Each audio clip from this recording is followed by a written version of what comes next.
Hi friends, welcome back to UJ kitchen art. ഇന്ന് വളരെ healthy ആയിട്ടുള്ള ABC ജ്യൂസാണ് ഞാൻ ഉണ്ടാക്കുന്നത്. ഞാനിവിടെ ഒരു ആപ്പിളും ഒരു ബീറ്റ്റൂട്ടും ഒരു ക്യാരറ്റും എടുത്ത് വെച്ചിട്ടുണ്ട്. ബീറ്റ്റൂട്ടിൻ്റെ പകുതി നമുക്ക് മതി. ഇതിൻ്റെ പേര് പറയുന്നത് പോലെ തന്നെ ABC, A for apple, B for beetroot and C for carrot. അപ്പോൾ നമുക്ക് ഇത് വളരെ ഹെൽത്തി ആയിട്ടുള്ളൊരു ഡ്രിങ്കാണ്. എന്നും വേണമെങ്കിൽ നമുക്ക് ഉപയോഗിക്കാം. പിന്നെ ബീറ്റ്റൂട്ട് മുഴുവൻ നമ്മൾ ഇട്ടു എന്ന് പറഞ്ഞ് പ്രശ്നമല്ല. പക്ഷേ പലർക്കും ബീറ്റ്റൂട്ടിൻ്റെ ടേസ്റ്റ് അത്ര ഇഷ്ടമല്ലാത്ത കാരണം ഞാൻ പകുതി ഇടുന്നുള്ളൂ. നമ്മൾ കുഞ്ഞുങ്ങൾക്ക് കൊടുക്കുകയാണെന്നുണ്ടെങ്കിൽ പഞ്ചസാര ഇടണ്ട, പകരം നമുക്ക് ഇച്ചിരി തേനൊഴിച്ച് കൊടുക്കാം. അല്ലാതെ മുതിർന്നവരൊക്കെ ഇതില്ലാണ്ട് ഒരു മധുരവും ആഡ് ചെയ്യാണ്ട് കഴിക്കുന്നത് വളരെ നല്ലതാണ്. അപ്പോൾ ഇതിനകത്ത് ഒത്തിരി ആൻറ്റി ഓക്സിഡൻസ് അടങ്ങിയിട്ടുണ്ട്, ഒത്തിരി ഫൈബേഴ്സ് ഉണ്ട്, ഒത്തിരി വൈറ്റമിൻസ് ഉണ്ട്.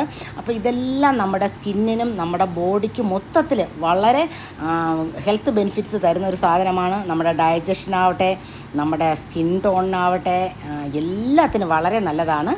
പിന്നെ നമ്മൾ ഡയബറ്റിക് ആയിട്ടുള്ള ആൾക്കാരും കിഡ്നിക്ക് എന്തെങ്കിലും പ്രശ്നമുള്ളവർ, ലിവറിന് പ്രശ്നമുള്ളവരൊക്കെ ഇതിനെ ജ്യൂസ് ആക്കാതെ ചെറിയ കഷ്ണങ്ങളാക്കി നുറുക്കി സാലഡ് പോലെ കഴിക്കുന്നത് വളരെ നല്ലതായിരിക്കും.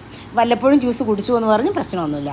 അപ്പം നമുക്കിതിനെ എല്ലാം നുറുക്കി ഒരു മിക്സിക്കകത്തോട്ടിട്ട് അടിച്ചെടുക്കാം. ABC ജ്യൂസിനാവശ്യമായ ആപ്പിളും ബീറ്റ്റൂട്ടും ക്യാരറ്റും ഒക്കെ നുറുക്കിയെടുത്തിട്ടുണ്ട്. നമുക്കിതിനെ ഇനി ഒരു മിക്സിയിലേക്കിട്ട് അടിച്ചെടുക്കാം. നമ്മൾ കുഞ്ഞുങ്ങൾക്കൊക്കെ ഇത് ദിവസവും കൊടുക്കുകയാണെന്നുണ്ടെങ്കിൽ, ഇച്ചിരി നിർബന്ധിച്ചിട്ടായാലും കൊടുക്കുകയാണെന്നുണ്ടെങ്കിൽ ഇത് അവരുടെ ഇമ്മ്യൂണിറ്റി സിസ്റ്റം വളരെയധികം ബൂസ്റ്റ് ചെയ്യും. അപ്പോൾ രോഗങ്ങളിൽ നിന്നൊക്കെ വലിയവർക്കും കുഞ്ഞുങ്ങൾക്കും നമുക്ക് രക്ഷപ്പെടാൻ പറ്റും. ഇതിനെല്ലാം കൂടെ നമുക്കൊരു മിക്സിയുടെ ജാറിലേക്ക് ഇട്ട് ഒരു ഇച്ചിരി വെള്ളം ഒഴിച്ച് അധികം അരഞ്ഞു പോകാതെ നമുക്ക് ഇത് അരച്ചെടുക്കാം.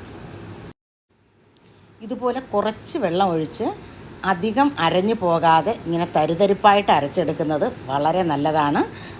ഇനി നിങ്ങൾ വെള്ളം ഒഴിച്ച് നല്ലവണ്ണം അരച്ച് ജ്യൂസ് ആക്കണമെന്നുണ്ടെങ്കിൽ ഒരിക്കലും സ്ട്രെയിൻ ചെയ്ത് അത് എടുക്കാൻ പാടില്ല. അങ്ങനെയാണെന്നുണ്ടെങ്കിൽ അതിൻ്റെ ഫൈബറൊക്കെ നഷ്ടപ്പെടും. അപ്പോൾ ഞാനിപ്പോൾ അധികം അരഞ്ഞു പോകാതെ ഇച്ചിരി തിക്കായിട്ട് അരച്ച് എടുത്തിട്ടുണ്ട്. നമുക്കൊരു സ്പൂണിൽ കോരി കഴിക്കാൻ പാകത്തിന് നമുക്കിതിനെ ഒരു ഗ്ലാസ്സിലേക്ക് ഒഴിച്ചെടുക്കാം. ജ്യൂസ് ഞാൻ 2 കപ്പിലേക്ക് ഒഴിച്ചെടുത്തിട്ടുണ്ട്. നമുക്കിത് കട്ടിയാണ്, അപ്പോൾ ഒരു സ്പൂണിട്ട് നമുക്കിത് കോരി കുടിക്കാം. വളരെ ഹെൽത്തിയാണ്. വേണ്ടേ, എല്ലാവരും ഉണ്ടാക്കി നോക്കുക. അപ്പോൾ ഓക്കെ, ബൈ.